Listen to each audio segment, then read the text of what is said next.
জামাতে সালাত আদায়ের ক্ষেত্রে 2 রাকাত কিংবা 3 রাকাত ছুটে গেলে পরবর্তী নামাজ আদায়ের নিয়ম বিস্তারিত বলবেন স্যার, অনেক উপকার হবে।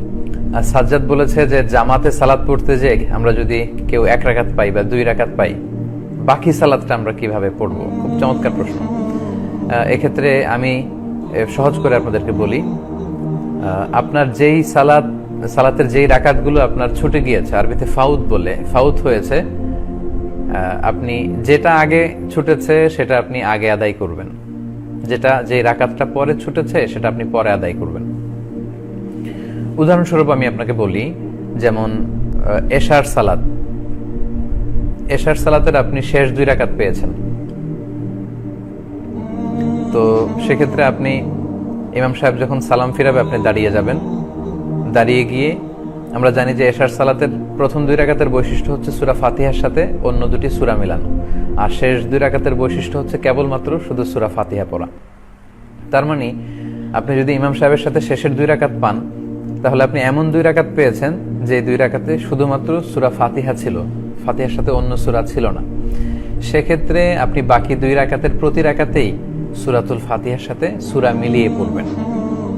আপনি তৃতীয় রাকাতের জন্য দাঁড়িয়ে রুকু সিজদা করে, চতুর্থ রাকাতের জন্য দাঁড়িয়ে সূরা ফাতিহা পড়ে রুকু সিজদা করে আপনি সালাম ফিরিয়ে নামাজ শেষ করবেন। অনেকের সমস্যা বেঁধে যায়, যদি 1 রাকাত পাই, শেষের 1 রাকাত পাই, তাহলে আমরা কিভাবে আদায় করব? আপনারা একটু খেয়াল করে যদি শোনেন তাহলে বুঝবেন যে আমরা উদাহরণস্বরূপ বলতে পারি যে এশার সালাত ফরজ হচ্ছে 4 রাকাত।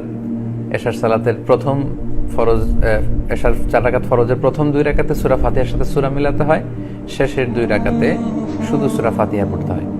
তো কেউ যদি সেক্ষেত্রে শুধু 1 রাকাত ইমাম সাহেবের সাথে পায়, তিনি বাকি 3 রাকাত কিভাবে আদায় করবেন? তিনি যে 1 রাকাত ইমাম সাহেবের সাথে পেলেন, সে রাকাতটি ছিল শুধুমাত্র সূরা ফাতিহার রাকাত, তাই না?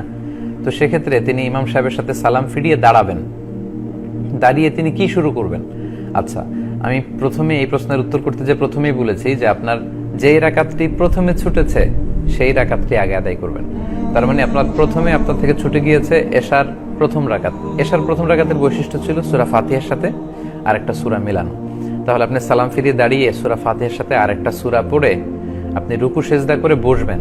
এর কারণ হচ্ছে আপনার তখন 2 রাকাত হয়েছে, আর প্রতি 2 রাকাতের পরেই কিন্তু তাশাহুদের জন্য বসতে হয়। আপনি 2 রাকাত পরে বসে তারপর আপনি তৃতীয় রাকাতের জন্য দাঁড়াবেন।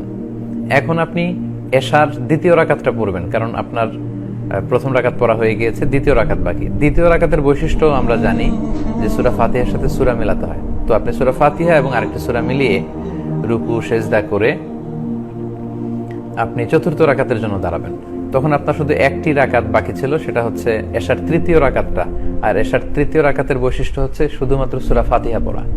তো আপনার শেষ রাকাতে আপনি শুধুমাত্র সূরা ফাতিহা পড়ে আপনার যখন চতুর্থ রাকাত পূর্ণ হলো, রুকু সিজদা করে সালাম ফিরিয়ে সালাত শেষ করবেন। আশা করি বুঝতে পেরেছেন। এক্ষেত্রে নিয়ম হচ্ছে যেই রাকাতটা আপনার আগে ছুটে যায় ওই রাকাতটা আপনি আগে পড়বেন, এবং ওই রাকাতের বৈশিষ্ট্য যেমন ছিল ঠিক তেমন ভাবে পড়লেই এই সালাতটি পরিপূর্ণ হয়ে যাবে ইনশাআল্লাহ।